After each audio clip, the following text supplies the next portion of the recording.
Assalamualaikum warahmatullahi wabarakatuh. Halo semua, perkenalkan aku Devi Puspitareni dengan NIM 100111242429153 dari kelas IKMD angkatan 2024. Jadi di video kali ini aku bakalan nunjukin gimana caranya menganalisis postur kerja. Nah, analisis postur kerja sendiri ada dua metode, yang pertama RULA dan yang kedua itu REBA. RULA sendiri merupakan singkatan dari Rapid Upper Limb Assessment, yaitu metode ergonomis untuk menilai risiko cedera terkait anggota tubuh bagian atas, seperti leher, punggung, lengan atas, lengan bawah, dan pergelangan tangan, serta memperkirakan risiko gangguan muskuloskeletal. Nah, yang kedua itu ada REBA, yang merupakan singkatan dari Rapid Entire Body Assessment, yaitu metode ergonomi untuk menganalisis postur kerja secara keseluruhan, meliputi leher, punggung, lengan, pergelangan tangan, dan kaki, serta mempertimbangkan gerakan, beban, dan juga cengkraman.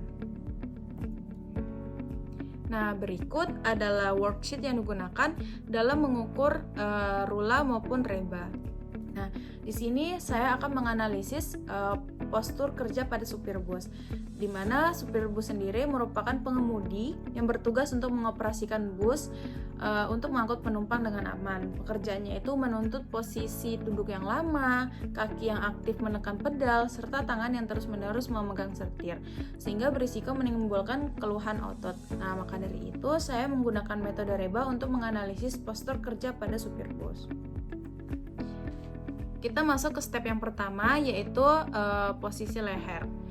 Berdasarkan pengukuran yang saya lakukan, didapat angka yaitu 11,93 derajat, di mana skor yang didapat yaitu 1 untuk adjustnya sendiri. Jika leher menoleh ke kanan kiri itu +1, jika leher melakukan side bending itu +1. Berhubung supir yang saya analisis ini tidak melakukan keduanya, maka tidak ada penambahan skor, berarti skor tetap 1. Untuk step 2 yaitu mengukur trunk ataupun punggung, di mana hasil pengukuran menunjukkan angka 15,56 derajat yang mendapatkan skor +2. Untuk adjustnya sendiri, posisi punggung tidak menghadap kanan kiri ataupun melakukan side bending, yang artinya skor tetap 2.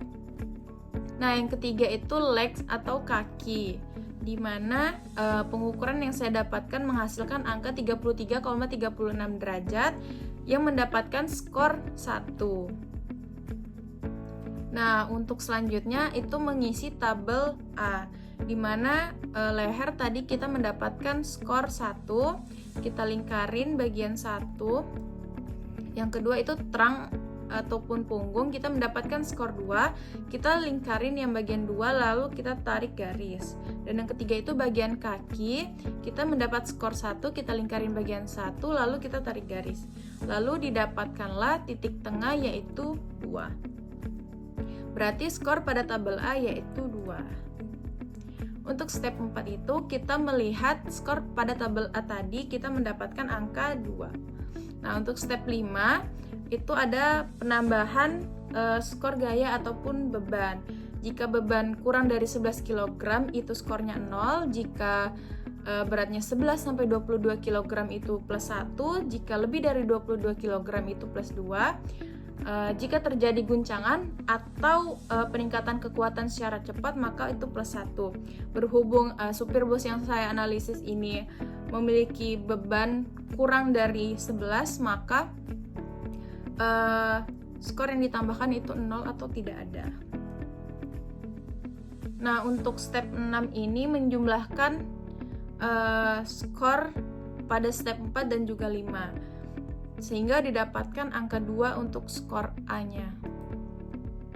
Untuk step 7 ini mengukur upper arm, di mana pengukuran menghasilkan nilai 20,14 derajat, yang artinya skor yang didapat yaitu 2. Untuk adjustnya sendiri, jika bahu terangkat itu +1, jika lengan abduksi maka +1, jika lengan ditopang itu skornya -1. Nah, untuk postur dari supir bus yang saya analisis ini terjadi yang namanya abduksi, maka skor yang ditambahkan itu 1. Jadi skor yang didapat pada upper arm ini 2 ditambah 1 yaitu 3.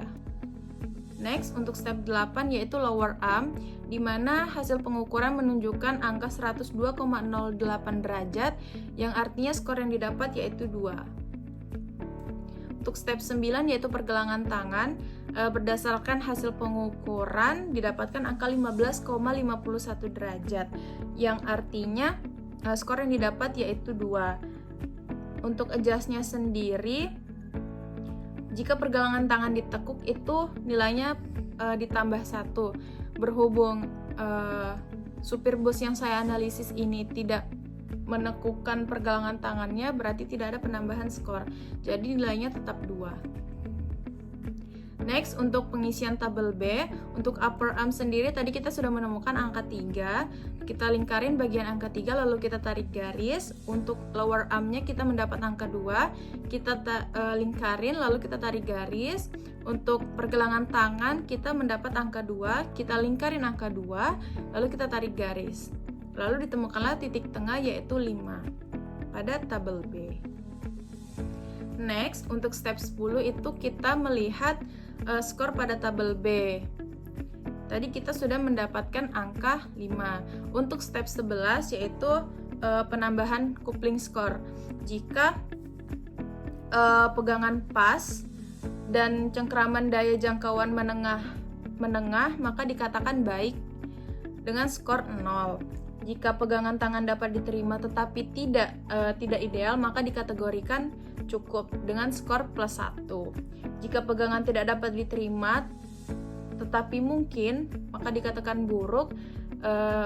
Skor yang didapat yaitu 2. Jika tidak ada pegangan, tidak aman bagi tubuh manapun dan tidak dapat diterima, itu nilainya 3. Berhubung supir bus yang saya analisis ini memiliki pegangan yang pas serta cengkraman dengan jangkauan yang menengah, maka dapat dikatakan baik dengan skor 0.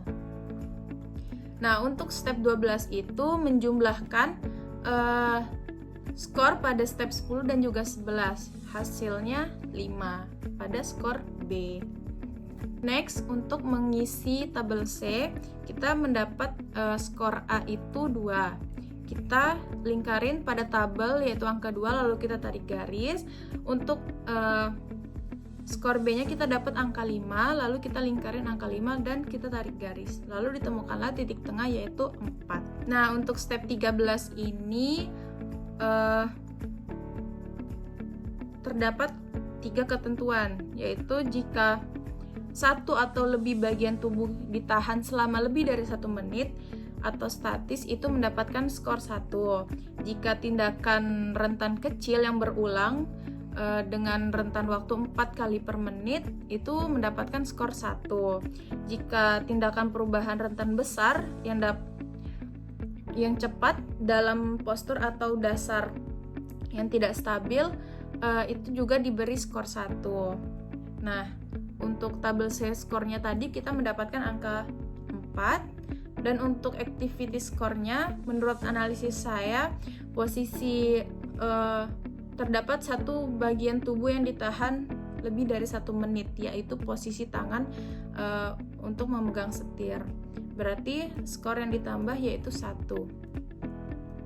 Jadi untuk activity skornya 1, 4 ditambah 1 menghasilkan angka 5 untuk reba skornya. Nah, angka 5 ini termasuk ke dalam risiko sedang, diperlukan investigasi lanjut dan segera melakukan perubahan.